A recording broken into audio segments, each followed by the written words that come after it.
Solve the equation below. Which of the following is true? So x minus 2 squared is 25. So I'm going to go ahead and square root both sides, and I get x minus 2 is plus or minus 5. And then I can add 2 to both sides. X is 2 plus or minus 5. What that means is that x is 2 plus 5 or x is 2 minus 5. So that's 7 or -3. We should probably check them both. If I did 7 minus 2 and squared it, would I get 25? Yes, 7 minus 2 is 5, squared is 25. Check. Let's check the -3. -3 minus 2 squared, does that equal 25? Well, -5 squared is 25, so check.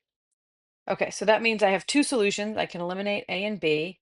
And for C, I'm looking for 7 and -3, and there they are in option C.